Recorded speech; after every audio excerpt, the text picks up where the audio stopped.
नमस्कार दोस्तों, स्वागत हमारे YouTube चैनल सेल्फ स्टडी में।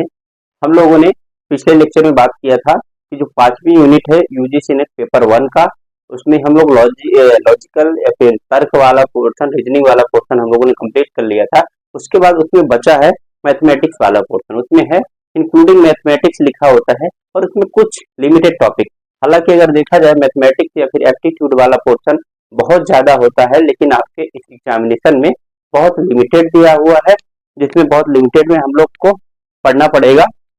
कुछ टॉपिक जैसे दिए हुए हैं, मेंशन किया हुआ है, इसी से एग्जामिनेशन में सवाल आना है। तो सबसे पहले जैसे है फ्रैक्शन, फ्रैक्शन है, टाइम एंड वर्क है, उसके बाद फिर परसेंटेज है, ठीक ना। ये आप देखिएगा, फ्रैक्शन है, टाइम एंड वर्क, परसेंटेज है, और इसमें है फिर प्रॉफिट एंड लॉस है, एसआई, सीआई, इसमें डिस्काउंट, ये वाला पोर्शन है, ठीक है ना। और इसमें बस इतने मेन टॉपिक यहाँ पर दिए गए हैं, उसके अलावा इसमें ज्यादा टॉपिक है नहीं, ठीक है ना। तो सबसे पहले हम लोग क्या और हाँ, फ्रैक्शन, ये 2-3 टॉपिक और है, रेशियो एंड प्रपोर्शन। मतलब हिंदी में अगर बात करें तो रेशियो प्रपोर्शन मतलब अनुपात और समानुपात, फ्रैक्शन मतलब भिन्न, टाइम एंड वर्क मतलब समय और दूरी, समय और कार्य, हाँ एक डिस्टेंस और टाइम वाला, डिस्टेंस और टाइम, ठीक है, टाइम एंड वर्क, परसेंटेज है, प्रॉफिट एंड लॉस है, ठीक है ना। फिर है ये वाला S I C I discount, और डी टी मतलब डिस्टेंस एंड टाइम। इतने चैप्टर आपको पढ़ना है। उसके बाद एवरेज भी थोड़ा बहुत पढ़ना है, हाँ इसको भी लिख दें एवरेज, ठीक है ना, एवरेज। फिर बाकी जो जो और चैप्टर आते जाएंगे हम लोग वहां पर थोड़ा सा देखते जाएंगे, ठीक है ना। तो हम करेंगे अभी क्या कि हमारा काम केवल इतना रहेगा अभी इस चैप्टर को पढ़ाने का। मैं तो शुरू में शायद बोला था कि ये चैप्टर में नहीं पढ़ाऊंगा, लेकिन मुझे ऐसा लगा कि आप लोग बहुत ज्यादा पढ़ने लगेंगे, दूसरी दूसरी जगह भागेंगे। मतलब दूसरी जगह भागने का मतलब कि कोई सवाल करते जा रहे हैं, कुछ भी टॉपिक पढ़ते जा रहे हैं। उससे अच्छा मैंने ये सोचा कि एक वीडियो बना देता हूँ, इसके बाद से आप क्या करेंगे, ये लिमिटेड टॉपिक को आप ध्यान में रखेंगे और लिमिटेड टॉपिक के इजी क्वेश्चन आप करेंगे, ठीक है। क्योंकि मैथमेटिक्स ऐसा सब्जेक्ट है, वहाँ पे समस्याएं फिर आती हैं अगर बहुत दिन से प्रैक्टिस नहीं, तो इसलिए नॉर्मल हम ये टारगेट करेंगे कि ये पूरी यूनिट से कितने क्वेश्चन आना है, 5 क्वेश्चन आना है। 5 क्वेश्चन में से 1 या 2 क्वेश्चन मैथ के आएंगे, तो उनको हम बना लेंगे नॉर्मल से, ठीक है ना। तो सबसे पहले हम लोग यहाँ पर स्टार्ट करते हैं। मैं बेसिक बेसिक सभी यूनिट का बताता जाऊंगा डिस्क्रिप्शन की कैसे कैसे ये काम करते हैं, ठीक है ना। तो सबसे पहला सबसे पहला यूनिट हम यहाँ पर लेंगे रेशियो एंड प्रपोर्शन, ठीक है ना। नंबर 1 क्या लेंगे, रेशियो एंड प्रपोर्शन, ठीक है ना। बहुत जल्दी जल्दी हम लोग इसको रिवाइज करेंगे।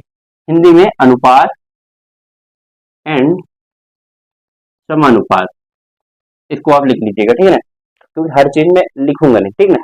तो रेशियो एंड प्रपोर्शन, सबसे पहला यूनिट रेशियो एंड प्रपोर्शन नहीं देखेंगे, सॉरी, क्योंकि जो जैसा दिया है आपके सिलेबस में वैसा हम लोग देखेंगे। पहला यूनिट है आपका फ्रैक्शन, फ्रैक्शन या फिर भिन्न, ठीक है ना। अब भिन्न क्या होता है, नॉर्मल सब लोग आप लोग जानते हैं, जो ए अपान बी के फॉर्म में मोस्टली लिखा होता है वो आपका भिन्न कहलाता है, ठीक ना।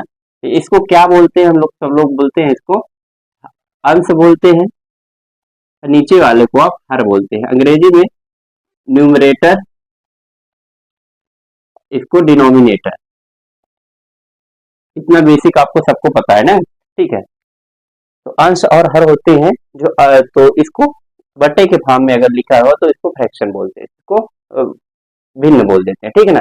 भिन्न में से बेसिकली होता ही है, जैसे मान लीजिए एग्जांपल के तौर पर 100 का 5वां भाग, ठीक है ना, मतलब 100/5, ये आपका भिन्न हो गया। इस तरह का अगर संख्या में लिखा होगा तो भिन्न होगा। भिन्न कितने प्रकार के होते हैं थोड़ा सा आप जान लीजिए।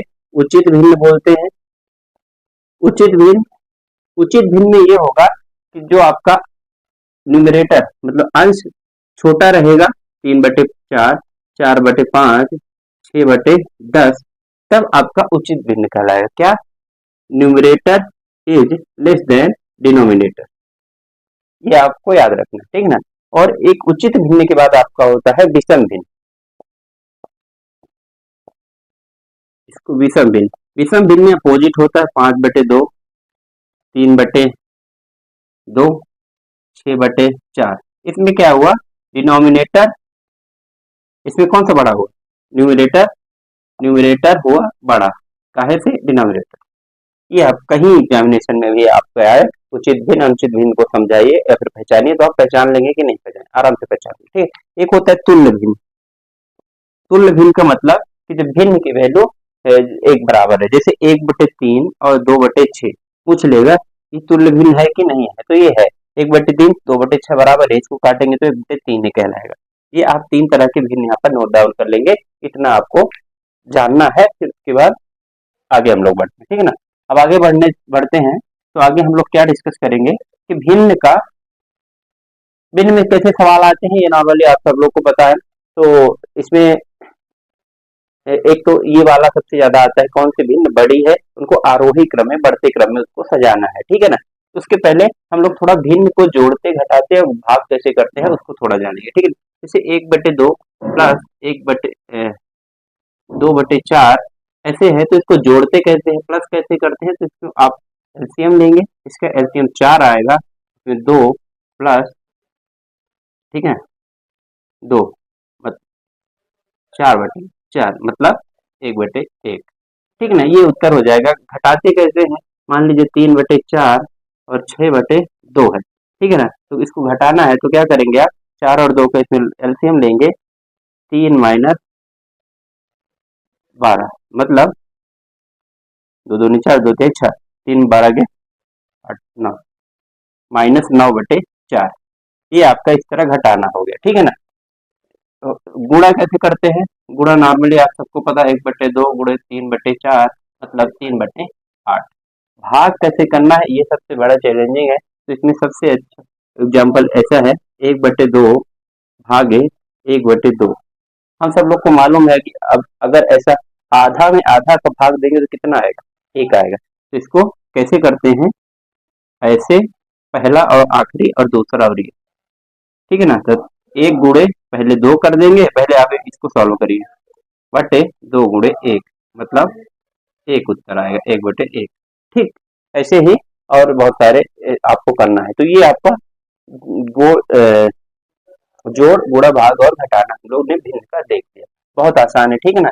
इसको आप करेंगे। भाग वाला एक एग्जाम्पल और मैं दे देता हूँ, जैसे मान लीजिए 3/4 भागे 2/1 करना, तो क्या करेंगे आप, 3 का इसमें भाग देंगे और इसमें उसमें 3 गुणे 1 4 गुणे 2 जो भी आएगा 3/8 इसका उत्तर आ जाएगा, ठीक है ना। ये आप ऐसा कर लेंगे, ठीक है ना। फिर उसके बाद हम फ्रैक्शन में और क्या बात करेंगे, भिन्न में और कैसे कैसे सवाल आते हैं, कि क्या बेसिक आपको अंडरस्टैंडिंग रखना है, तो ये देखते हैं। तो भिन्न भिन्न का एलसीएम, एलसीएम आप सब लोगों को पता है लघुत्तम होता है। तो भिन्न का एलसीएम, भिन्न का एलसीएम, ठीक है ना।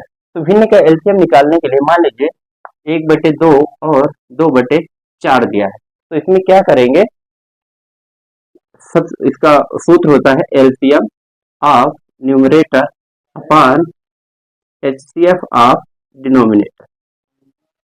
ऊपर ऊपर वालों का आप यहाँ पर लघुत्तम ले लेंगे और नीचे नीचे वालों का महत्तम निकाल लेंगे, वही आपका आंसर होगा, ठीक। भिन्न का एचसीएफ निकालना हो तो इसका सेम उल्टा, एचसीएफ आपको निकालना है, तो एचसीएफ मतलब हाईएस्ट कॉमन फैक्टर या फिर महत्तम वर्ग, एचसीएफ ऑफ न्यूमरेटर बटे एलसीएम ऑफ डिनोमिनेटर, ठीक है ना। सेम इसका इसी तरह करना है। तो आपको जैसे इसमें आप इसको कर लेंगे ना, ये आपका फार्मूला, ठीक है ना। और एक इसमें और फार्मूला लघुत्तम वाले याद रखना है, दो संख्याएं दी है n1, दूसरी संख्या, पहली संख्या n1 दूसरी संख्या n2, और उन दोनों के बीच का एलसीएम इतना दिया है और एचसीएफ दिया है। तो इसमें पहली संख्या या फिर एक संख्या निकालने के लिए ये फार्मूला आपका आता है, ठीक है ना। ये आपका एलसीएम एचसीएफ वाला भी कॉन्सेप्ट यहाँ पर कंप्लीट। तो फ्रैक्शन यहाँ से यहाँ पर कंप्लीट होते हैं। और फ्रैक्शन में क्या करेंगे हम लोग, एक सवाल वहां से आता है, कहाँ से आता है आपका, कि कुछ नंबर्स आपको दे देंगे, उसमें आपको ढूंढना पड़ेगा कि बढ़ते क्रम में आप वो करिए, ठीक है ना। जैसे एक सवाल है आपका 4/5, 7/8, 6/7 और उसके बाद 5/6। ये आपका ये नंबर दिए हैं, इसको आपको क्या करना है, बढ़ते क्रम में मतलब आरोही आरोही या फिर असेंडिंग ऑर्डर पे आपको इसको जमाना है। कौन कौन सी संख्या है, तो इसमें सिंपल सी बात है, आप इसको कैसे कर लेंगे, इसमें इसको भाग देंगे तो 4 में इसका वैल्यू आ जाएगा 0.80। इसको आप करेंगे 7/8 को अगर आप करेंगे तो इसका वैल्यू आ जाएगा 0.87, 6/7 का 0.83 और 5/6 का आपको वैल्यू आएगा पॉइंट सॉरी 7 7 7 0.83 इसमें आएगा 60/7, 7 8 56, 7 8 56, 4 बचा 7 6 7 5 आएगा, ठीक है ना। इसकी वैल्यू आ गई, ये सबकी वैल्यू आ गई, तो इसको आप अरेंज कर लीजिए। तो अरेंजिंग ऑर्डर में 4/5, दूसरे नंबर छोटा 5/6, ठीक है ना। तीसरे नंबर पर बड़ा फिर 6/7 और लास्ट में आपका 7/8।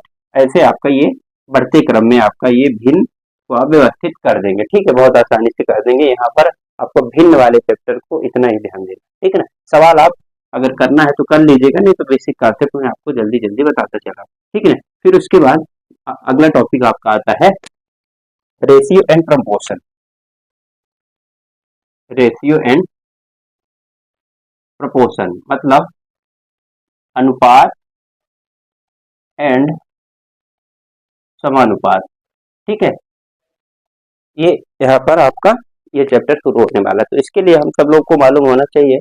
इसमें जैसे आप सबको पता है रेशियो मतलब अनुपात होता है, ठीक है। तो अनुपात का चिन्ह क्या होता है, अनुपात का चिन्ह नॉर्मल ए होता है, ठीक है। तो ए अनुपात बी लिखा हुआ है, ए अनुपात बी, इसको A/B अगर लिखा हुआ है तो इसको ए अनुपात बी इस तरह लिख लेते हैं, ठीक है ना। ये वहीं पर अगर समानुपात की बात करें तो समानुपात कैसा होता है, दो अनुपातों के बीच को डिवाइड करने के लिए समानुपात होता है। जैसे ए अनुपात बी, सी अनुपात डी, यहाँ पर ये है समानुपात का, यहाँ पर चिन्ह ये अनुपात का चिन्ह आपका 2 डॉट होता है, समानुपात का 4 डॉट होता है, ये आपका नॉर्मल पता होना चाहिए, ठीक है। अब अनुपात की हम बात करते हैं तो अनुपात में 2-3 तरह के अनुपात होते हैं। जैसे कि आपको अगर देखा जाए तो हाँ, पहली बात अनुपात के लिए एक वो देखिए, मान लीजिए A/B दिया है, इसका मतलब क्या हुआ, ए क्या है, अंश है, बी हर है, ठीक है। तो अंश बटे हर को डिवाइड करने वाले को चिन्ह को क्या कहते हैं, हम लोग अनुपात कहते हैं, ठीक है।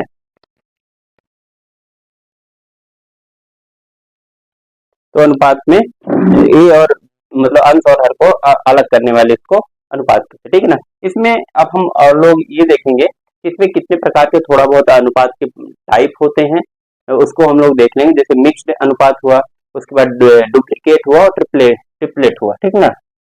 तो मिक्स्ड रेशियो ये टाइप 2-3 हम लोग देखेंगे, ज्यादा नहीं देखेंगे क्योंकि हम लोग को थ्योरी ज्यादा नहीं पढ़ना, थ्योरी से हमको ज्यादा मतलब होता नहीं। इसमें मिक्स्ड रेशियो जैसे मान लीजिए x/y दिया हुआ है और p/q दिया हुआ, ठीक है ना। तो आपका इसका आंसर क्या हो जाएगा कि x गुणे p हो जाएगा और रेशियो में q/y। ये आपका मिक्स्ड या फिर मिश्रित अनुपात का उदाहरण है। दूसरे नंबर की अगर हम अनुपात की बात करें तो उसको कहते हैं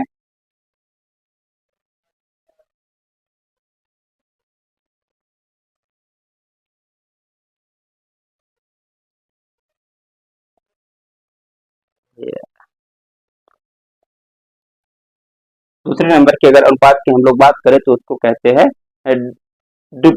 डबलेट, ठीक है ना। डुप्लीकेट मतलब कि इसमें स्क्वायर हो जाएगा। मान लीजिए A/B दिया हुआ है तो A² रेशियो B² हो जाएगा, ठीक है ना। और ट्रिपलेट ट्रिपलेट की अगर बात करें तो ट्रिप्लीकेट, ठीक ना, उसमें डुप्लीकेट है, डुप्लीकेट, इसमें ट्रिप्लीकेट, डुप्लीकेट, डुप्लीकेट और ट्रिप्लीकेट। ट्रिप्लीकेट में ए रेशियो बी है तो ये क्या हो जाएगा, ए रेशियो यू, ठीक है ना। आंसर इसमें कभी दे दिया कि ए रेशियो बी दिया है, मान लो 2 उत्पाद देते हैं तो उसका ट्रिप्लीकेट निकालिए या फिर त्रिगुणित और डुप्लीकेट में द्विगुणित, ठीक है ना, तो ये आप कर लेंगे, ठीक है ना। ये हो गया आपका रेशियो। रेशियो हमेशा एक चीज ध्यान रखिएगा, रेशियो हमेशा समान यूनिट पे होता है। मान लीजिए अगर रुपए है तो रुपए रेशियो रुपए, केजी रेशियो केजी, इस तरह आपका होता है, ठीक है ना। बस इतना आपको ध्यान रखना। उसके बाद हम लोग आते हैं समानुपात। समानुपात में क्या है, हमने बताया कि वो कौन से चिन्ह के द्वारा अलग होता है, ये इस वाले चिन्ह के द्वारा अलग होता है, इसमें और कुछ करना नहीं है। इसमें अब जैसे एक समानुपाती हो गए विक्रमानुपाती, मतलब डायरेक्टली प्रोपोर्शनल और इनवर्सली प्रोपोर्शनल। जैसे X is directly proportional to Y, इसको कहते हैं X is inversely proportional to Y. अगर इनको हम लोग बराबर चिन्ह करेंगे तो एक्स बराबर के बाई एक्स बराबर के बटे वाई। के कहाँ क्या है, यहाँ पर कांस्टेंट, कांस्टेंट मतलब नियतांक, ठीक ना। ये आप इसको क्या बोलते हैं, समानुपाती। पहले वाले को दूसरे वाले को विक्रमानुपाती, ठीक ना। ये आप इतना देख लेंगे। उसके बाद इसमें एक कुछ लॉ होते हैं, लॉ मतलब कि कुछ नियम होते हैं। जैसे मान लीजिए आपका उसमें दिया हुआ है अनुपात समानुपात में कि A ratio B C ratio D, तो इसको सॉल्व कैसे करेंगे, तो ये क्या होगा, ये यहाँ से गुणा होगा इंटू और ये यहाँ से गुणा, मतलब ए गुणे डी बराबर बी गुणे सी, ये सॉल्व हो जाएगा। यहीं से सबसे ज्यादा प्रश्न आपके एग्जामिनेशन में आते हैं, ठीक। उसके बाद एक प्रश्न और यहाँ से आता है, उसको आप नोट डाउन करेंगे। जैसे आपको दे दिया बहुत आसानी से रेशियो वाले चैप्टर में, ये दे दिया, मान लीजिए आपको रेशियो दे दिया ए रेशियो बी बराबर 2 रेशियो 3, बी रेशियो सी बराबर 4 रेशियो 2, ठीक है ना। और तो अब इसमें पूछ लिया A ratio B ratio C क्या होगा, तो क्या होगा, इसको सॉल्व करने के लिए सबसे पहले आप फ्रेश पेज में क्या लिखेंगे, जैसे ए रेशियो बी, इसके नीचे लिख देंगे 2 रेशियो 3, ठीक है ना। फिर बी रेशियो सी, तो इसको यहाँ पर लिख देंगे बी रेशियो सी, तो बी रेशियो सी की जगह लिख देंगे 4 रेशियो 2, ऐसे लिख दिए, बी रेशियो सी ही बना। अब इसको एक लाइन खींचेंगे। अब इसको सॉल्व करने के लिए आपको क्या करना पड़ेगा कि आप जैसे यहाँ पे इसके बाद कुछ नहीं है तो यहाँ पे आप खाली स्थान छोड़िए, इसके पहले कुछ नहीं तो खाली स्थान, इसमें क्या आप लोग भर देंगे, 3 है तो यहाँ पर 3 मान के चलेंगे, 4 है तो यहाँ पर 4, जो भी संख्या खाली हो तो ऐसे भर देंगे, ठीक है ना। अब इसको हमको क्या करना है कि इनको आपस में गुणा कर लेना, 4 दूनी 8, 4 तेई 12, 3 दूनी 6, ये आपका रेशियो हो गया कौन सा, A ratio B ratio C. इसको आप काट लीजिए, ठीक है ना, इसको ऐसे कर सकते हैं, ठीक है ना। जहां खाली हो आप भर दीजिए और आप डायरेक्ट इनको आपस में गुणा कर दीजिए, ठीक है ना। यहाँ से इतना बात हो गया। उसके बाद हम लोग आते हैं अगले चैप्टर पे। अगला चैप्टर आपका है परसेंटेज। परसेंटेज बहुत आसान है, थोड़ा सा यहाँ पर जल्दी जल्दी हम लोग करेंगे। परसेंटेज का आप सीधा तो मतलब है, परसेंटेज मतलब प्रतिशत, प्रतिशत, शत का मतलब क्या होता है 100, 100 में पर, 100 में 1, ठीक है ना। परसेंटेज का निकालना यही मतलब है। अगर जब भी आप परसेंटेज के सवाल हल करेंगे तो आप क्या करेंगे, कोई भी चीज हमेशा 100 मान के करेंगे तो आपको बहुत आसानी से हो जाएगा, या तो 1 मान के करेंगे, ठीक, तो वहां से परसेंटेज के आपके सवाल हो जाएंगे, ठीक। अब यहाँ पर हम लोग बात करते हैं परसेंटेज। तो परसेंटेज में आपको याद करना बहुत जरूरी 2-3-4 चीजें हैं। जैसे 1 का सीधा मतलब होता है 100%, 2 का सीधा मतलब होता है कितना परसेंट, 50%, सॉरी 1/2 का मतलब होता है कितना परसेंट, 50%, 1/3 का मतलब होता है 33% होता है कि नहीं? 33 सही 1/3%। 1/4 का मतलब होता है 25%। 1/5 का मतलब होता है आपका 20%। 1/6 का मतलब होता है 12, 16 छक्का 96, 16 सही 2/3%। 1/7 का मतलब होता है 14, 17, 98, 2/7, ठीक है ना। 1/8 का मतलब होता है 12, 12 सही 1/2, ठीक है ना। अब इसको कैलकुलेट करें कैसे, 12 100 में 8 का भाग देंगे तो 12 से 1/2 आएगा, ठीक है ना। फिर 1/9, 1/9 का मतलब होता है 1/11 नहीं 99, 11 सही 1/9, और 1 लास्ट में आपका 1/10 का मतलब होता है कितना, सीधे 10% होता है कि नहीं। बस ये आपको इतना याद रखना है परसेंटेज में, तो आपका काम बन जाए, क्योंकि यहीं से बहुत सारे सवाल आते हैं, ठीक है ना। फिर हम लोग यहाँ पर बात करेंगे कि और किस तरह के सवाल आने वाले हैं। तो जैसे पहला एक सवाल मान लीजिए 12 लिखा हुआ है, 12% को भिन्न बनाइए। तो क्या करेंगे आप, 12 को भिन्न बनाने के लिए आपको क्या करना पड़ेगा, 12/100 कर लेना पड़ेगा। और 12/100 मतलब इसको काटिए 3/25, 4 से हमने काट दिया, ठीक है ना। अब यहीं पर अगर कोई भिन्न दिया हुआ है उसको क्या बनाना है, आपको परसेंटेज बनाना है। मान लीजिए 3/25 दिया, इसको क्या करना है, टू परसेंटेज कैलकुलेट करना है। तो 3/25 गुणे 100, ये कितना हो गया, 25 चौको 100 मतलब 12%। ये आपका यहाँ से बन जाएगा सवाल। ये बहुत आसान है, मैं परसेंटेज का थोड़ा थोड़ा ये कॉन्सेप्ट डेवलप करने की कोशिश कर रहा हूँ, ठीक है ना। इतना आप समझ गए। उसके बाद परसेंटेज में कुछ तरह के खास किस्म के आपके सवाल आते हैं, वो हम लोग डिस्कस करेंगे, ठीक है ना। जैसे 22% ऑफ एक्स अगर निकालना है तो आप एक फार्मूला याद कर लीजिए कि कैसे निकालना है।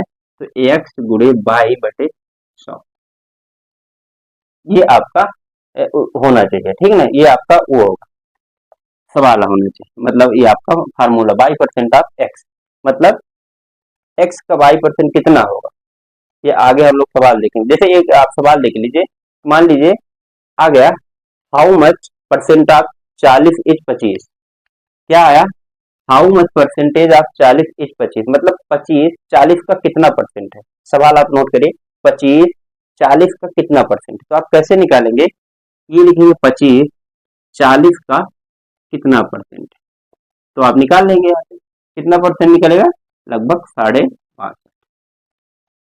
ये ऐसे सवाल यहाँ से आएंगे, अब बहुत ध्यान से करेंगे तो आराम से हो जाएगा, ठीक है ना। फिर और इसको पहला नंबर है आप नोट डाउन करें। दूसरे नंबर की अगर हम बात करें तो इसमें इंक्रीज डिक्रीज वाले कुछ वो आते हैं, फार्मूला आते हैं, वो आपको लिखना है। जैसे इंक्रीज डिक्रीज मतलब बढ़ने घटने वाले, ठीक है ना। तो मान लीजिए कुछ इंक्रीज किया गया और कभी डिक्रीज किया जाता है, तो उसको कैसे निकाला जाता है। तो इंक्रीज इंक्रीज परसेंटेज बराबर, इंक्रीज परसेंटेज आपको निकालने के लिए जितनी वैल्यू को इंक्रीज किया गया, इसके बाद फिर रियल ओरिजिनल वैल्यू गुणे 100, ये आपका हुआ इंक्रीज परसेंट, ठीक ना। Increase percent, decrease percent, decrease मतलब नीचे, डिक्रीज परसेंट के लिए आप ऐसे ही फार्मूला निकालना है, डिक्रीज डिक्रीज, ये मैं पूरा इंक्रीज आप लिख सकते हैं, ये मैंने ऊपर लगा दिया मतलब पढ़ना, ठीक है। डिक्रीज मतलब घटना, तो ओरिजिनल वैल्यू वैल्यू गुणे 100, ये किस केस में हुआ, जब कोई डिक्रीज वाला फार्मूला आपको मतलब निकालना हुआ, ठीक है ना। जैसे मान लीजिए आप एक सवाल क्वेश्चन लिखिए कि मान लीजिए 60 जो संख्या है 80 से कितना परसेंट कम है, ठीक है ना। तो इसमें 80 से कितना परसेंट कम निकालने के लिए आपको क्या करना पड़ेगा, 80 माइनस 60, रियल वैल्यू कितना है, ओरिजिनल वैल्यू कितना घटा दिया गया, देखिए कितना घटा 60। क्वेश्चन हमने बोला था 80 सॉरी संख्या संख्या 60 80 से कितना परसेंट कम है, तो 80 में 60 घटाए गुणे 100, इसका उत्तर क्या हुआ 20/4, मतलब 4 25% कम है। ये इस तरह के सवाल वहां पर आएंगे, तो आप इसको बहुत अच्छे से डील करेंगे, ठीक है ना। उसके बाद फिर और इसको आप नोट डाउन कर लेंगे, ठीक है ना। फिर उसके बाद हम लोग आगे बढ़ेंगे और इसमें कुछ और टाइप डिस्कस करेंगे। टाइप डिस्कस करने में हम लोग टाइप ही डिस्कस कर लेंगे, तो आप कर लेंगे। मान लीजिए एक फार्मूला है, एक कॉन्सेप्ट है। मान लीजिए ए की आय बी से, ठीक है ना, बी से कितने x% अधिक। ए की आय बी से मान लीजिए ए की आय x% अधिक है किसकी आय से, बी की आय से, ठीक है ना। ये आप देखिए, ठीक है ना, बी की आय से। तो इसमें पूछेगा कि बी की आय ए से कितना कम है। क्या पूछेगा, पूछेगा बी की आय ए से कितना कम है, ठीक। इसका मतलब बी की कम है, तो इसमें इसको निकालने के लिए आपके पास एक सूत्र होना चाहिए कि x बटे 100 प्लस x गुणे आपका 100। ये आपका सूत्र कितना क्या है, कितना कम है निकालने के लिए, ठीक है ना। तो आप इसे निकाल लेंगे। जैसे x क्या है, x% अधिक है। तो मान लीजिए एक सवाल यहीं पे ए की आय 50% अधिक है बी की आय से, ठीक है ना। और पूछेगा बी की आय ए से कितना % अधिक। तो यहाँ पर सीधा मामला यही है, 50%, तो 50 इसको लिख लेंगे बटे 100 प्लस एक्स मतलब 150 गुणे 100, 50 तिहाई 33.5% यहाँ पर कम है। जब कम निकालना होता है आप यहाँ पे प्लस लगाएंगे, ठीक है ना। ऐसे ही एक दूसरा सवाल यहाँ पर बनेगा कि ए की आय x% यहाँ पर क्या लिख देगा, अब कम है। आप इसको अगला बना लीजिए, ए की आय 50% कम है, 50 आप इस बार 40 ले लीजिए, 40% कम है किससे, बी की आय से। अब क्या पूछेगा इसमें कि बी की आय ए से कितना % अधिक है। यहाँ पर कम की जगह क्या पूछेगा, अधिक। तो इसमें फार्मूला आप दूसरा लगा देंगे। ये फार्मूला आपका बदल जाएगा और इसमें बदलेगा क्या, केवल ये माइनस कर 100 माइनस, जब ये अधिक पूछेगा, ठीक है ना। यहाँ पर फिर बदल जाएगा आपका, ऐसे ही इसको ही मान लीजिए, 50/50, तो 40 आप लिखे थे ना, तो 40/100 माइनस 40 60, इसको काट देंगे, 40/60 गुणे 100 जो भी आए 400/6, ये आपका फाइनल आंसर होगा। इस तरह के सवाल आपको यहाँ पर पूछे जाने की संभावना है, ठीक है ना। ये इसको आप नोट डाउन करिए, ठीक। उसके बाद फिर हम लोग परसेंटेज में ही कुछ, परसेंटेज चैप्टर थोड़ा सा बड़ा है क्योंकि यहाँ से चीजें मतलब आने की संभावना ज्यादा रहती है, ठीक है ना। तो परसेंटेज में ही हम लोग आगे बढ़ेंगे, जिसको हम और तरीके और क्वेश्चन इसमें सॉल्व करने की कोशिश करेंगे, ठीक है ना। तो इसमें हम लोग ये देखेंगे 4 फार्मूले और देखेंगे। जैसे जिस तरह मान लीजिए 4 कंडीशन दी गई, ठीक है ना। ठीक, इसमें एक सवाल आते हैं कि मान लीजिए कोई दुकानदार 10% मतलब बढ़ा देता है रेट, ठीक है, और फिर 5% घटा देता है, तो टोटल उसमें बढ़त किस तरह होगी या फिर टोटल घटत क्या होगी, उस तरह के एक सवाल देखेंगे, ठीक है। जैसे पहला है x% क्या कर दिया जाए, प्लस कर दिया जाए, बढ़ा दिया जाए, अब y% माइनस कर दिया जाए मतलब घटा दिया जाए, ठीक है ना। तो टोटल बढ़त क्या होगी, तो टोटल बढ़त क्या होगी, तो इसका फार्मूला है, इसका फार्मूला आप आसानी से कर लेंगे, जिसको क्या, x plus Y plus X Y गुणे 100, ये आपका क्या होगा, तो परसेंटेज, ठीक है ना।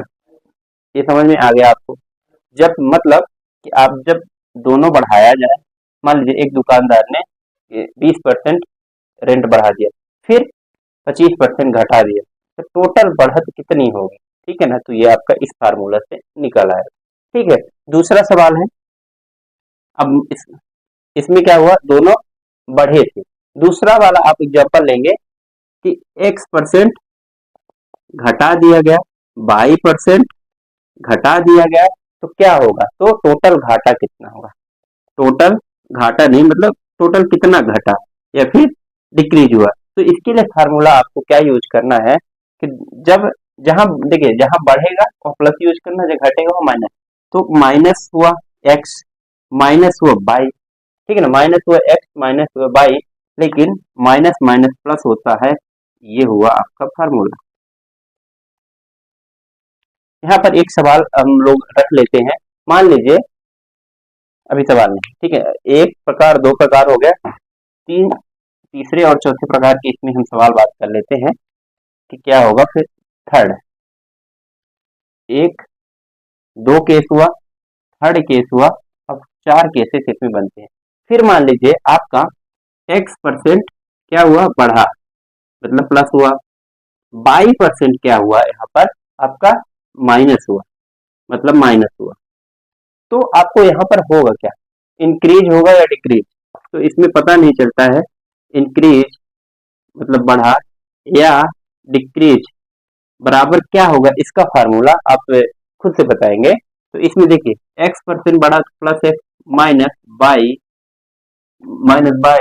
माइनस एक्स प्लस बाई बटे 100, ये इसका परसेंटेज निकल गया। जो उत्तर आएगा प्लस में आया है, प्लस में आया मतलब क्या हुआ, बढ़ा, माइनस में आया मतलब घटा, ठीक है ना। उसके बाद चौथा नंबर लास्ट एक कंडीशन आती है, x% यहाँ पर घटा, अब y% यहाँ पर क्या हुआ, बढ़ा, ठीक है ना। तो अब इसमें क्या होगा, बढ़ेगा या घटेगा, मतलब क्या होगा, इसमें भी आपको वही फार्मूला ऐसे ही लगेगा, y% आपको बढ़ क्या हो रहा है, बढ़ रहा है, ठीक है ना। तो एक x% घटा, y% आपका बढ़ा, x% घटा, तो क्या होगा, घटा क्या, minus X plus Y minus X Y बटे 100, ये आपका घटा बढ़ा। इसमें अगर प्लस आया तो आपका बढ़ा है, माइनस आया तो सवाल आप करिएगा, ठीक है ना। सवाल के रूप में मैं आपको दे रहा हूँ एक सवाल, बहुत छोटा सवाल दे रहा हूँ। मान लीजिए कोई दुकानदार किसी भी वस्तु पे 25% पहले कीमत बढ़ा देता है, फिर उसके बाद वो 20% का कमी कर लेता है उसकी कीमत में, तो उसका कितना कुल रेट बढ़ा, ठीक है ना। ये फर्स्ट वाले उससे आपका सॉल्व होगा, इसी को आप चारों में रख के आप देख लेंगे, ठीक है ना, और सॉल्व कर लोगे, जिससे क्या होगा, आपको फार्मूला याद हो जाएगा, ठीक। ये चार कंडीशन आपकी यहाँ पर बनती है, इनको आप नोट डाउन करें। इतने होने के बाद परसेंटेज में और क्या क्या आते हैं, कुछ कुछ सवाल आते हैं टाइप, उनकी हम टाइप की बात कर लेंगे, ठीक है ना। कुछ टाइप जैसे ये होते हैं, मान लीजिए एक क्वेश्चन आता है जनसंख्या वाला, कौन सा क्वेश्चन आता है, जनसंख्या या फिर पॉपुलेशन वाला, ठीक है ना। पॉपुलेशन वाले में ऐसे क्वेश्चन आता है, किसी मान लीजिए गांव की जनसंख्या एक्स है, ठीक है ना, फिर प्रत्येक वर्ष फर्स्ट ईयर R1% की दर से बढ़ी, सेकंड ईयर R2% की दर से बढ़ी, थर्ड ईयर R3% की दर से जनसंख्या बढ़ती है, लेकिन और तीसरे साल फाइनल जनसंख्या कितनी हो जाती है, मान लीजिए आपके 22, तो बढ़ी हुई मतलब बढ़ी जनसंख्या बराबर आपका मान लीजिए 22 हुआ, तो आप तो तब तक तीसरे साल तक मतलब टोटल जनसंख्या कितनी होगी, तो टोटल पॉपुलेशन या फिर जनसंख्या बराबर कितना होगा, तो इसमें एक फार्मूला यूज आपको करना है, x गुड़े 1+R1 बटे 100 गुड़े 1+R2 प्लस अरे 1+R1 बटे 100 इंटू 1+R2 बटे 100 गुड़े गुणा है 1+R3 बटे 100, ये आपका क्या हो जाएगा, आपका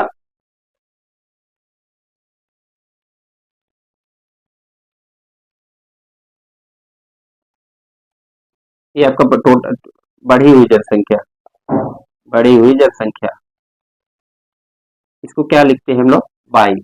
ये फार्मूला आपका हुआ। यहाँ पर बढ़ी हुई जनसंख्या की जगह आप बाई लिख देंगे, ठीक है ना। तो एक्स, तो ये आपका यहाँ पर से क्या निकल के आएगा, आपका टोटल जनसंख्या जो भी पूछा है वो निकल के आ जाएगी, ठीक है ना। ये आपको फार्मूला याद रखना है। उसके बाद अगला एक क्वेश्चन आता है कि इसमें और कौन से क्वेश्चन आते हैं, इसमें और दो तीन तरह के क्वेश्चन आते हैं, लेकिन हम लोग को एक नॉर्मल बेसिक आपको कॉन्सेप्ट याद है कि मतलब आपको परसेंटेज निकालना हो, आपके मतलब आप नंबर पाए तो क्या होता है उसका फार्मूला, प्राप्तांक गुणे 100/पूर्णांक, ठीक है ना। तो इसमें आप परसेंटेज अगर दिया हो तो फिर परसेंटेज दिया परसेंटेज लिख लेंगे, ठीक है ना। तो ये आपको बेसिक कॉन्सेप्ट एक आपको याद होना चाहिए, ठीक है ना। इतना हो गया आपका यहाँ पर परसेंटेज का।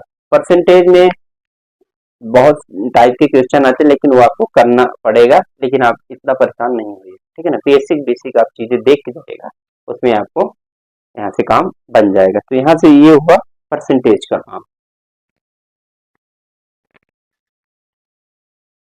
अब परसेंटेज के बाद हम लोग ये देखेंगे कि परसेंटेज चैप्टर हो गया। परसेंटेज में बाकी बहुत सारे सवाल आते हैं और टाइप आपको उतने ही मिलेंगे। मैं थोड़ा थोड़ा डिस्कस कर रहा हूँ कि आपको ये न रहे कि हमने यूनिट नहीं पढ़ा, तो एक कॉन्फिडेंस देगा। और इतना भी अगर करके जाएंगे ना, हो सकेगा 2 क्वेश्चन बन जाए, ठीक है।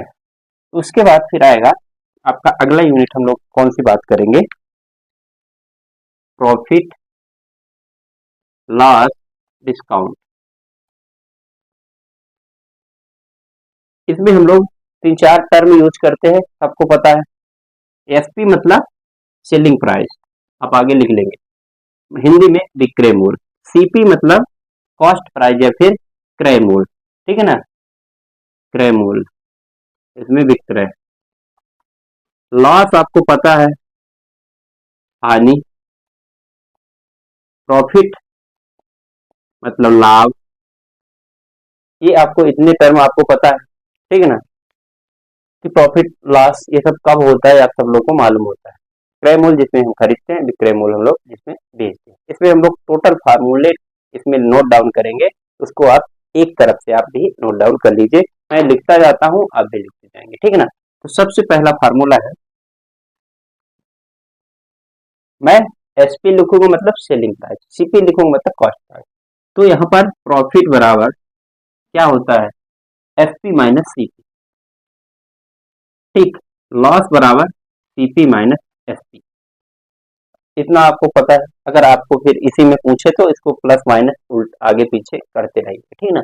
अब मान लीजिए लॉस परसेंटेज पूछ लिया है, तो लॉस परसेंटेज निकालने के लिए आपको फार्मूला होता है, जो लॉस की वैल्यू हुई है बट सीपी गुणे 100, ये आपका होता है। लॉस, लॉस मतलब यहाँ पर परसेंटेज अगर निकालना है तो लॉस की जो वैल्यू है मतलब वो घटाने से नंबर आएगा वो उसको।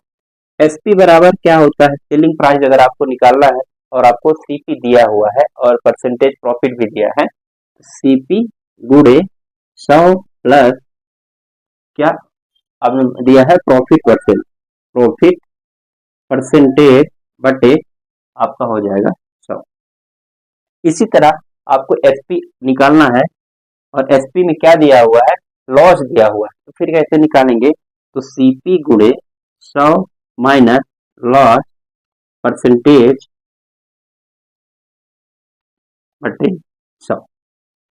इस ये एक फार्मूला यूज कर लेंगे, ठीक है। जहां जैसे हमको रिक्वायर्ड होगी, जहां वो दिया होता है सवाल में, उस तरह हमको यूज कर लेंगे। इसको 2-3 बार लिखेंगे, आपको याद हो जाएगा, ठीक है। उसके बाद हम लोग आते हैं सीपी निकालना हो, मान लीजिए सीपी मतलब कॉस्ट प्राइस निकालना हो। हाँ, कॉस्ट प्राइस निकालना हो तो आप लोग क्या करेंगे, तो कॉस्ट प्राइस निकालने के लिए एसपी गुणे 100, फिर उसके बाद उसमें सवाल में क्या दिया है उस हिसाब से आप निकाल लेंगे। मान लीजिए प्रॉफिट दिया है तो 100 प्लस प्रॉफिट परसेंटेज। आप ऐसे अगर देखेंगे ना, अगर आपको पक्षांतर अच्छे से आता है तो इन्हीं को आगे पीछे कर लेंगे तो वो सारे के सारे बन जाते हैं, ठीक है ना। फिर सीपी, अब मैं तो डायरेक्ट क्या है कि डायरेक्ट जल्दी से याद रहे इसलिए हम लोग इसको अलग अलग तोड़ तोड़ के सब फार्मूले बना लेते हैं, ठीक है ना। तो एसपी गुणे 100 माइनस लॉस परसेंट, ठीक है ना, ये लॉस परसेंट तक हुआ। और अब सीपी और कहाँ निकालने को होता है, मान लीजिए कभी कभी डिफरेंस दिया होता है एसपी में, मतलब एसपी मतलब सेलिंग प्राइस में अंतर दिया होता है, तो उसको हम कैसे निकालते हैं। तो सबसे पहले मान लीजिए सीपी निकालना हुआ, तो अंतर, अरे यार, तो सीपी अंतर, ठीक है ना, सीपी सॉरी सॉरी सीपी निकालना है, सीपी अंतर कहाँ होगा, एसपी अंतर मतलब एसपी का अंतर जो दिया हुआ है गुणे 100, और यहाँ पर क्या देगा, प्रॉफिट परसेंटेज का अंतर, अंग्रेजी में एसपीएस डिफरेंस प्रॉफिट का अंतर जो दिया है गुणे 100, ये क्या हुआ आपका सीपी, वहां पर भी निकल जाएगा। ऐसे ही और आपको सीपी निकालना है, तो क्या करेंगे, डिफरेंस इन एसपीएस और लास्ट जब दिया है तो यहाँ पर कर लेंगे सीपी एसपीएस अंतर बटे लॉस परसेंटेज का अंतर गुणे 100, ठीक है ना।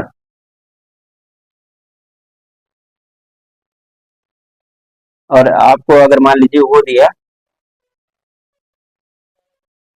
एक ऐसा वाला सवाल दीजिए, मान लीजिए प्रॉफिट और लॉस साथ में दे दिया, तो फिर एसपी आपको कैसे निकालना है, आगे मैं लिख दूं ना, फिर आपको एसपी वहां पर आपको निकालना है, सॉरी सीपी निकालना है कब, जब प्रॉफिट और लॉस एक साथ दे दिया होता है। जैसे कि मान लीजिए आपको दे दिया कि प्रॉफिट परसेंटेज भी दिया, उसमें लॉस परसेंट भी दिया, उसमें अंतर भी दिया, तो आपको क्रय मूल्य निकालना है, तो उसमें उसके लिए फार्मूला सीपी एसपी एसपीएस का अंतर जो दिया है profit percentage plus loss percentage गुणे यहाँ पर 100, ये इतना कर लेंगे।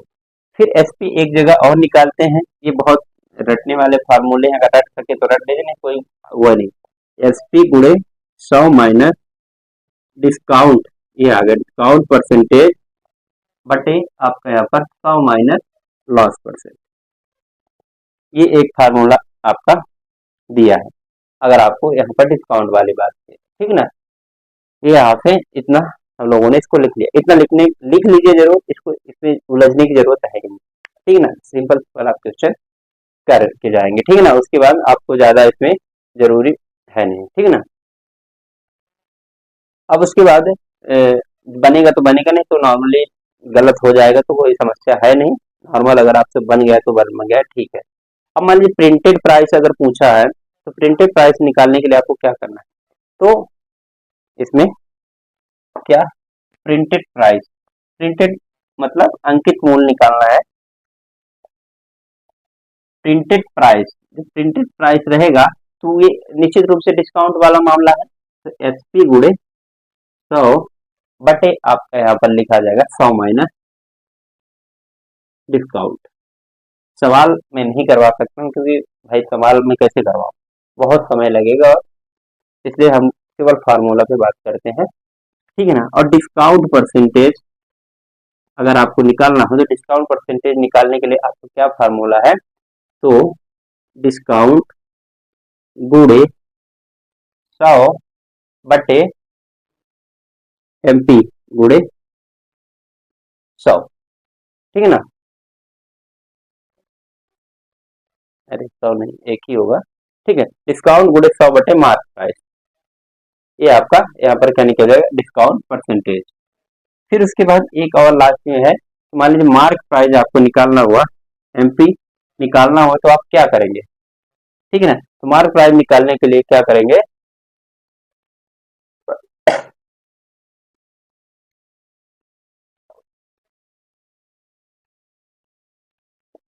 डिफरेंस डिफरेंस इन अंकित मूल्य निकालने के लिए इसमें फार्मूला है, क्या है,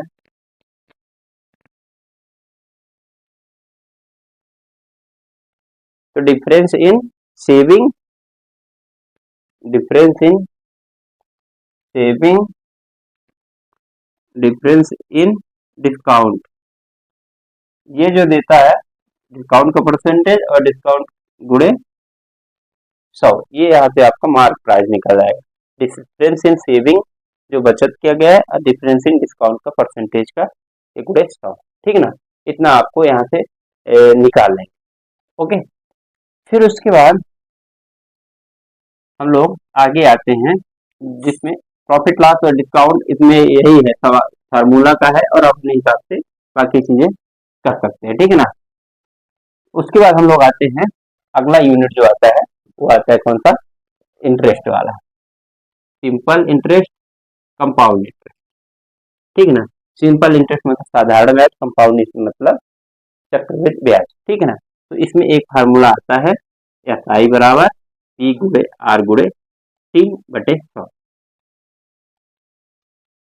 पी मतलब प्रिंसिपल, प्रिंसिपल मतलब मूलधन, मूलधन, आर मतलब दर, टी मतलब समय, एस आई मतलब साधारण ब्याज, साधारण ब्याज। यहाँ से आप निकाल लेंगे, कभी रेट पूछा तो इसको उल्टा पलटा कर दीजिए, वहां से आपका निकल जाए। कुछ और यहाँ पर फार्मूला हम लोग लिख लेंगे, जैसे ए बराबर क्या होता है पी प्लस आई, आई मतलब यहाँ पर इंटरेस्ट, ए मतलब क्या होता है अमाउंट, ठीक है ना। अमाउंट अगर दिया है तो प्रिंसिपल और आई का जोड़ के टोटल वो अमाउंट बनता है, ठीक है ना। ये यहाँ से इतना आपको क्लियर है, ठीक है ना। फिर मान लीजिए यहाँ पर ये एक सवाल आया कि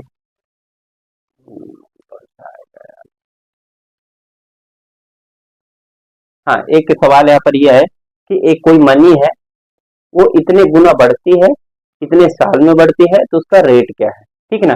जैसे आप यहाँ पर एक कंडीशन लिखेंगे, पहला इसको आप नोट करिएगा, ठीक है ना। कोई कोई मनी है, यदि लिखिए यदि कोई money n times T year में बढ़ती है एक साधारण ब्याज के रेट से, ठीक है ना, तो उसका रेट पर एनम क्या होगा, प्रति वर्ष उसका रेट क्या है। यदि कोई मनी n टाइम्स बढ़ती है, ठीक है ना, कितने में, टी ईयर में, ठीक है ना, साधारण ब्याज की रेट पे मतलब एस आई की रेट पे, तो उसका आर निकालिए, आर निकालिए, आर पर एनम मतलब वार्षिक, आप उसको उसका रेट निकालिए वार्षिक, ठीक है। तो आर निकालने के लिए इसमें फार्मूला है कि n-1 n-1 गुणे टी बटे 100, ठीक है।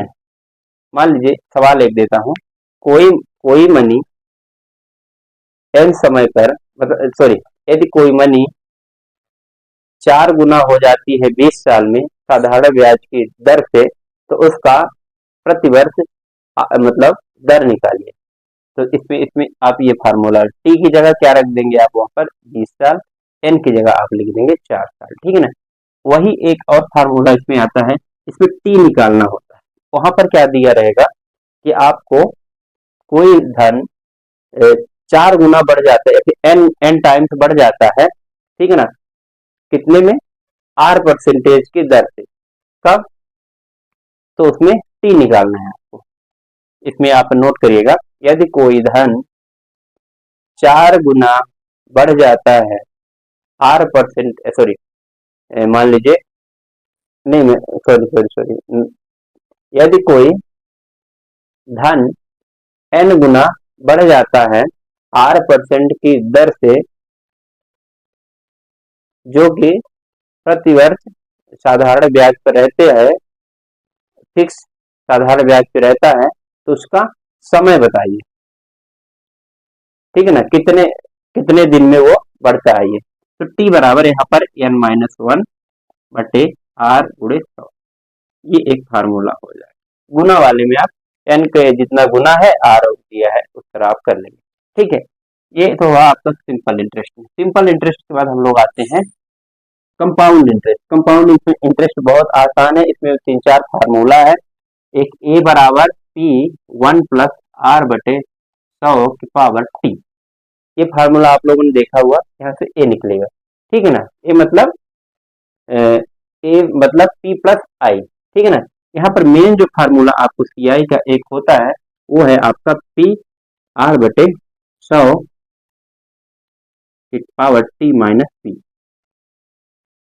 ये है फार्मूला आपका मेन सी आई निकालने का। एक मैं थोड़ा सा ट्रिक बता देता हूँ। मान लीजिए 500 रुपए है, ठीक है ना। 500 रुपए को 2 वर्ष के लिए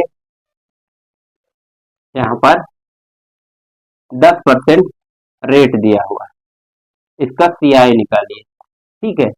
500 रुपए का 2 वर्ष के लिए 10% की दर से कंपाउंड इंटरेस्ट कितना होगा। तो मैं एक यहाँ पर ट्रिक बता देता हूँ आपको, ये लिखिएगा, मुझे याद आ गया इसलिए कि अगर 2 वर्ष के लिए निकालना हो तो आपको 2:1 लिख लेना है, ये 2 वर्ष का। 3 वर्ष के लिए निकालना हो तो 3 यहाँ पर लिखेंगे, 2 1 3।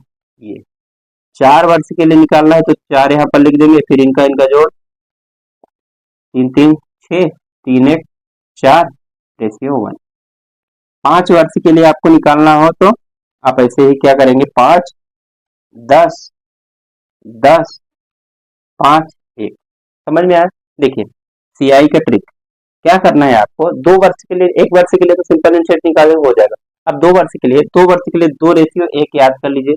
फिर 3 को आप 3 यहाँ लिख देंगे और 3 2 1 3 को जोड़ देंगे, एक लास्ट में लिखना है। 4 के लिए यहाँ पर 4 लिखेंगे, 3 3 6, 3 1 4 और 1 लिखना ही। 5 के लिए आप देखेंगे तो 6 4 10, 6 4 10।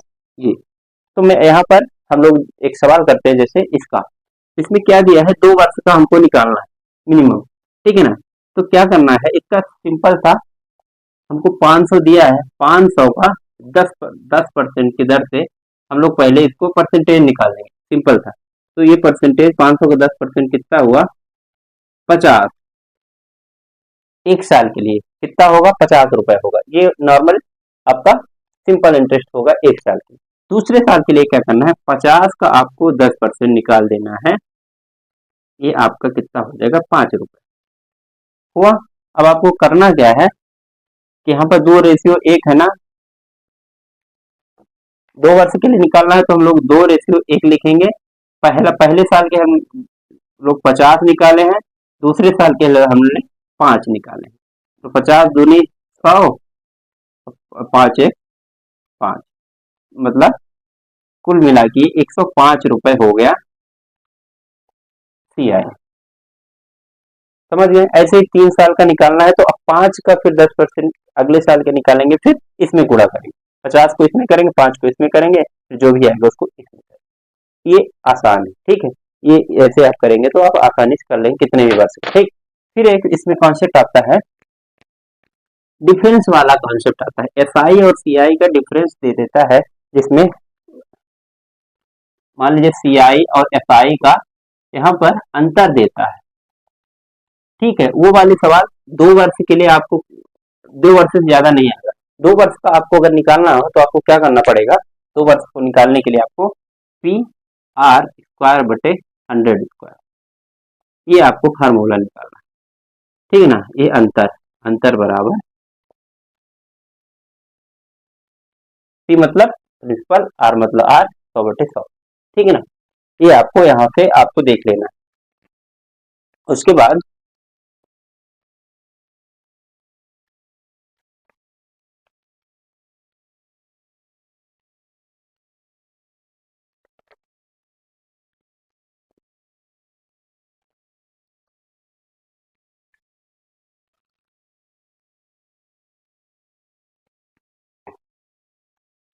हम लोगों को क्या करना है, सी आई और साइज वाला ये चैप्टर हो जाता है क्लोज। फिर अगला जो यहाँ पर यूनिट दिया हुआ है हम लोग के सिलेबस में, वो दिया है हुआ है एवरेज। एवरेज मतलब क्या होता है, औसत। औसत मतलब लगभग बीच वाला, ठीक है ना।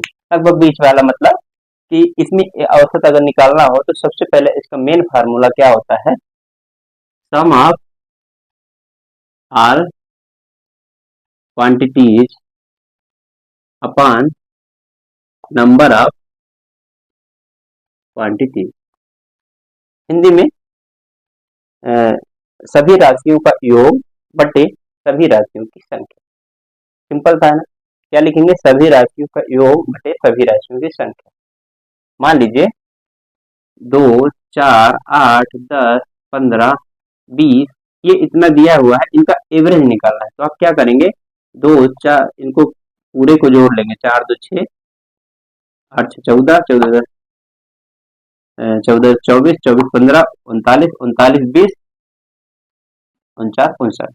ये सम मतलब सभी का जोड़ कितना? 59। कितनी संख्याएं हैं? 1, 2, 3, 4, 5, 6 बटे 6।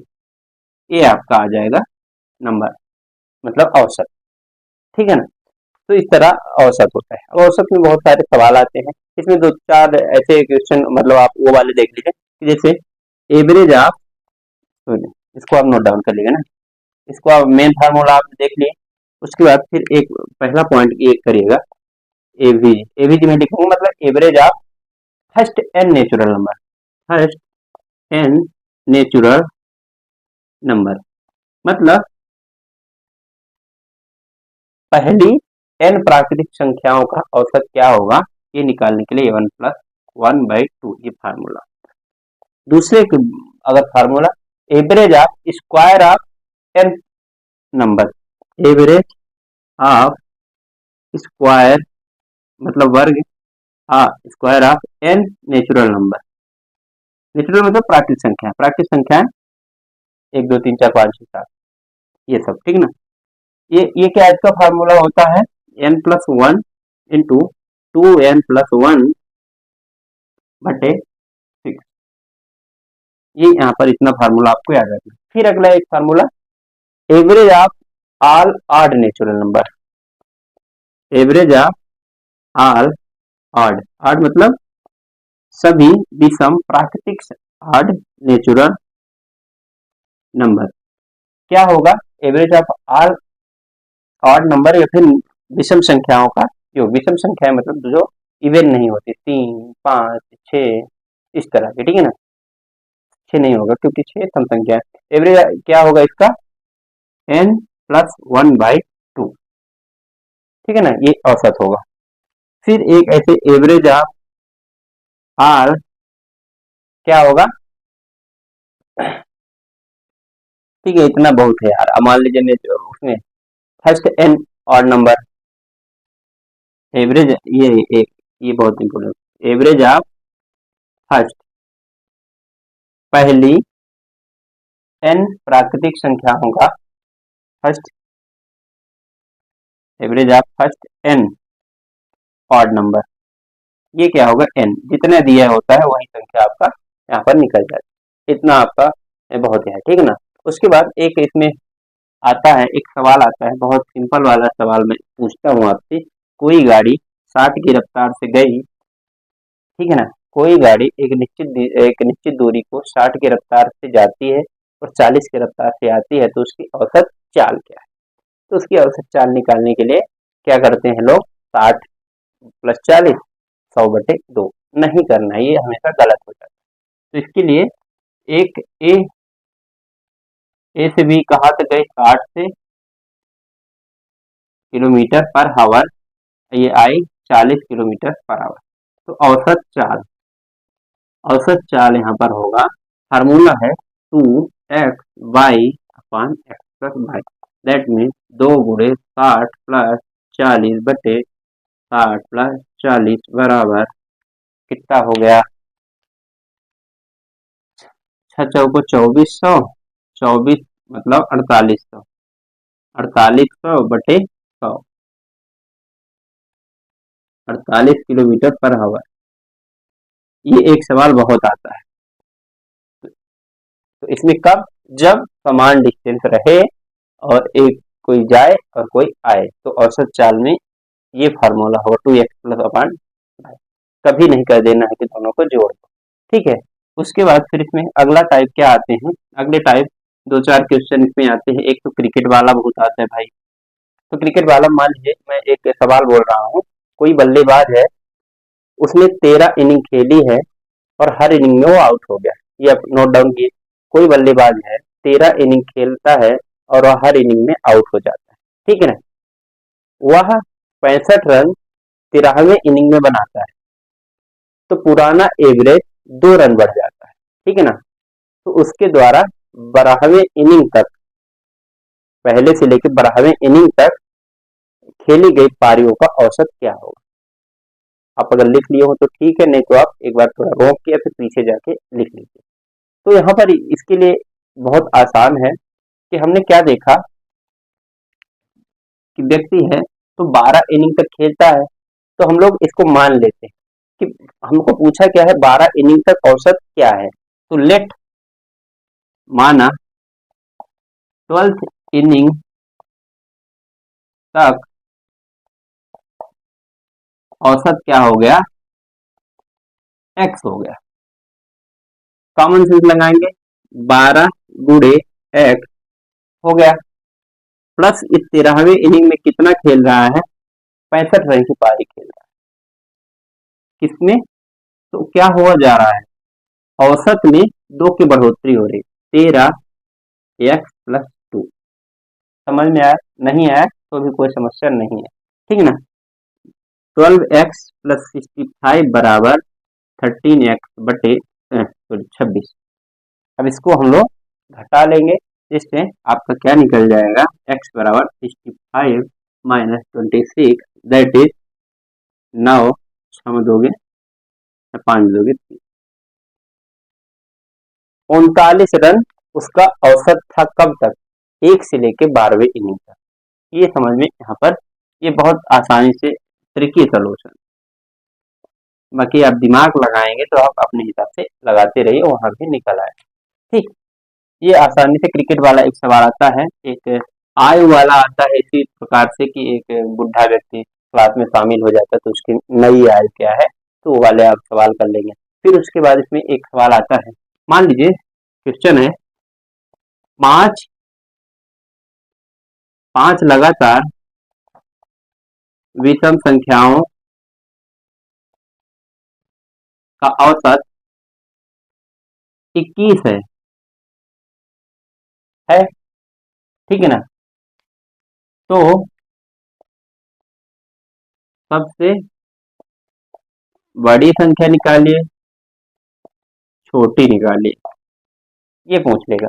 तो इन सवालों को हम लोग को ऐसे करना है, जैसे 5 दे दिया तो बहुत आसान हो गया। आप क्या करेंगे, सोल्यूशन है इसका, क्या करेंगे आप, 1 2 3 4 5 संख्याएं। अब औसत हम लोग को मालूम है 20 वाली संख्या होती, तो 20 वाली संख्या आपको 21 है, लिख लिया 20 वाली संख्या। उसके बाद क्या बोला है, 21 है। अब क्या करना है, उसके आगे पीछे हमको बढ़ा देना है, 21 ही आगे यहाँ पर 23 आएगा, यहाँ पर 25 आएगा, यहाँ पर आपको 19 आएगा, यहाँ पर 17 आएगा। विषम संख्याएं है ना। अब देखिए, अब अगर मान लीजिए पूछा सबसे छोटी संख्या क्या है, सबसे बड़ी संख्या क्या है, यहाँ पर 25, सबसे छोटी संख्या क्या है, यहाँ पर 17।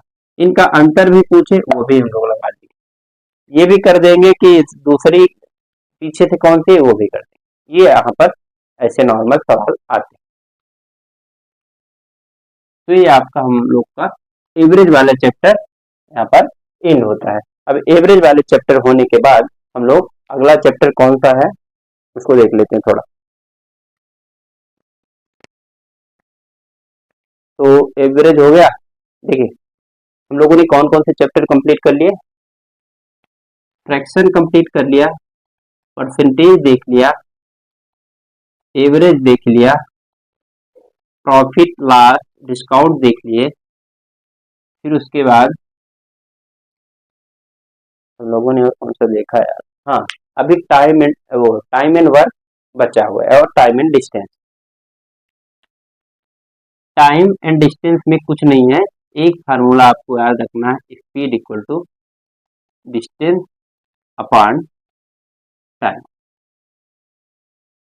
ये आपको यहाँ पर फार्मूला याद रखना है, ठीक है ना। और यहाँ पर एक ये याद रखना, खैर ये आएगा नहीं क्योंकि वो ट्रेन वाले से ज्यादा स्पीड और टाइम का सवाल आता है, ठीक है ना। मान लीजिए यहाँ पर किलोमीटर टू मीटर में यहाँ पर बदलना है तो 5/18 तो गुणा, अब मीटर टू किलोमीटर करना है तो 18/5 से यहाँ पर गुना कर देना। ये आपको यहाँ पर एक कॉन्सेप्ट टाइम एंड डिस्टेंस पे याद रखना है। बाकी नॉर्मल इसी बेस में सब कुछ हो जाए, ठीक है ना। यहाँ सवाल आने की बहुत कम संभावना। फिर अगला हम लोग टॉपिक देखेंगे कि हम लोगों ने टाइम एंड डिस्टेंस को भी थोड़ा सा देख लिया। फिर एक यूनिट कौन सी आती है, वर्क एंड टाइम, ये आपका दिया हुआ है। तो वर्क एंड टाइम कौन सा, वर्क एंड टाइम, समय और कार्य, ठीक है ना। समय और कार्य में दो तीन फार्मूले हैं। जैसे मान लीजिए एक कोई कार्य,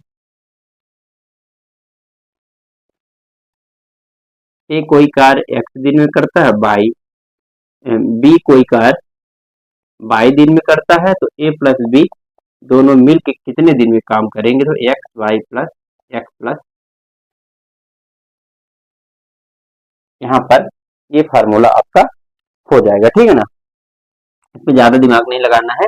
अगर नॉर्मल से अगर करना है, मान लीजिए ए 10 दिन दे दिया, बी 20 दिन दे दिया, दोनों ए प्लस बी कितने दिन में काम करेंगे, तो एक ऐसे भी निकाल सकते हैं, 1/10 प्लस 1/20, दोनों का एलसीएम ले लिए, कितना हो गया एलसीएम 20, तो 2 प्लस 1 3/20। इसको जो उत्तर आएगा लेकिन वो उल्टा आप लिखेंगे। ये एक दिन का काम है, एक दिन का काम है, कितना, एक दिन का इतना हुआ, तो उत्तर इसका आएगा 20/3। समझ गए ना। आप एलसीएम निकालेंगे, जो भी उत्तर आएगा उसको पलट देंगे, ये आपको यहाँ पर याद रखना है, ठीक है ना। ऐसे ही मान लीजिए 3 का आ गया कि तीन तीन अगर एक साथ में काम करे तो उसको कैसे निकालना है, तो उसमें भी एक और जुड़ जाएगा। मान लीजिए सी बराबर एक्स वाई जेड, तो A plus B plus C कितने में करेगा, एक्स वाई जेड, नीचे X Y plus Y Z plus Z X. Okay, ये आपका फार्मूला हो गया, समझ में आया। फिर से लिख देता हूँ, ए एक्स दिन में करता है, बी बाई दिन में, सी जेड दिन में, तो A plus B plus C तीनों उस काम को कितने दिन में करेंगे, तो X Y Z, X Y plus Y Z plus Z X, ये फार्मूला। इस तरह अगर निकालना हो तो एक और संख्या इसमें बढ़ा दो और उसको फिर लास्ट में आपको उल्टा जरूर कर देना है। ये आपका यहाँ पर हो गया। उसके बाद एक और सवाल इसमें आता है, सिंपल वाला, सिंपल वाला कि ए प्लस बी एक काम को एक्स दिन में कर रहे हैं, बी प्लस सी वाई दिन में कर रहे हैं, सी प्लस,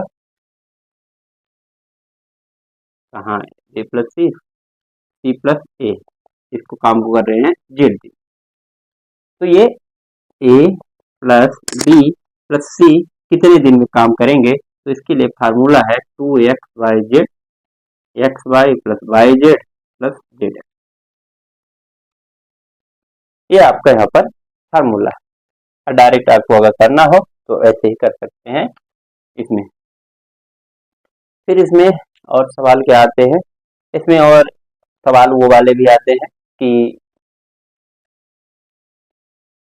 इतने दिन काम छोड़ के चला गया, तो आप देखेंगे, ठीक है ना। ये बाकी बेसिक इतना ही है। बेसिक के बाद फिर इसमें एक लास्ट में एक और टॉपिक जुड़ा होता है जिसको कहते हैं वर्क एंड वर्क, अरे कितने महिला काम वाला, वेजेस मतलब किराए वाला, किराया नहीं मतलब वेजेस को क्या बोलते हैं यार, ठीक है वेजेस, वेजेस मतलब, अरे यार ठीक है, जो मतलब काम करने के बाद जो दिया जाता है उस मूल्य, उसको वेजेस कहते हैं, ठीक ना। मान लीजिए आपके यहाँ कोई काम किया तो उसका वहां पर मूल्य दिया, मतलब मजदूरी एक तरह से कहा जाए, ठीक। तो इसमें एक फार्मूला होता है M1D1H1 अपान W1M2D2H2, इसको H2 नहीं लिखते हैं, मान लीजिए T लिख देते हैं, T2 अपान W। इसमें सवाल कैसे आएगा, चार, मान लीजिए 4 पुरुष 2 दिन तक काम करते हैं और 5 घंटा रोज काम करते हैं, तो वो 10 काम को कंप्लीट कर लेते हैं। तो 10 पुरुष 20 दिन काम करके 40 घंटा काम करके कितने दिन में कंप्लीट करते हैं, मतलब इनमें से एक गायब रहेगी राशि, वो आपको निकालना पड़ेगा, वो आप आसानी से निकाल लेंगे। तो ये कभी कभी वहां पर गायब भी हो जाता है, जैसे मान लीजिए वहां पर दो ही समय दिया, तो M1 D1 अपन WN M2 D2 बटे W2, ये भी फार्मूला हो सकता है। और यही M1 T1 बटे W1 M2 D2 बटे W2, तो ये भी फार्मूला हो सकता है। एक एक कोई राशि भी गायब, दो ही राशि दे दी तो आप उसमें कंफ्यूज नहीं होना। तो मेरे हिसाब से मुझे लगता है कि मैं ये वाला चैप्टर हम लोग ने देख लिया है कि क्या क्या पढ़ना है, कहाँ से पढ़ना है। बाकी आप जितना प्रैक्टिस करें वो उतना अच्छा, पर ज्यादा समय आप इसमें नहीं खराब करना है, ठीक है, क्योंकि नॉर्मली वहाँ बजना होगा तो बन ही जाए। तो ये हम लोगों ने जितने भी टॉपिक यहाँ पर मेंशन है, भिन्न वाला है, चाहे परसेंटेज वाला है, चाहे सिंपल इंटरेस्ट वाला है, चाहे कंपाउंड इंटरेस्ट वाला है, चाहे वर्क एंड टाइम का है, चाहे तो हम लोगों ने सारे टॉपिक कंप्लीट किए। जो छूट गया हो तो अब देख लीजिएगा कि हाँ सर ये छूट गया है, और मुझे शायद कमेंट भी कर दीजिएगा कि कौन सा छूट गया है।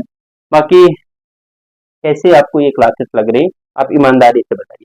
जितने भी हमने लोगों ने लेक्चर कंप्लीट किया है अभी तक, कैसे आप क्लास लग रही है, क्या आपका रिस्पॉन्स है, उस हिसाब से फिर हम आगे सोचेंगे। अभी हम लोग का इस यूनिट में ये जो पेपर 1 है उसमें हायर एजुकेशन वाला पोर्शन करवाना है, मेन है। कुछ लोगों की डिमांड आ रही यूनिट 7 यानी कि डाटा इंटरप्रिटेशन करवाने की, तो हम लोग उसको भी थोड़ा सा ऐसे ही समझ लेंगे एक ब्रीफ में, इससे आपको आइडिया हो जाएगी। और आपका लॉजिकल रीजनिंग वाला अगर पोर्शन उसको भी करवाना है, जैसे वेन डायग्राम, निष्कर्ष और कथन, तो आप अगर कमेंट करेंगे कि उसको भी करवाना है तो हम करवा देंगे। हमारा एक टारगेट मेन बचा हुआ भी हायर एजुकेशन या फिर उच्च शिक्षा। तो IPL का फाइनल कब है?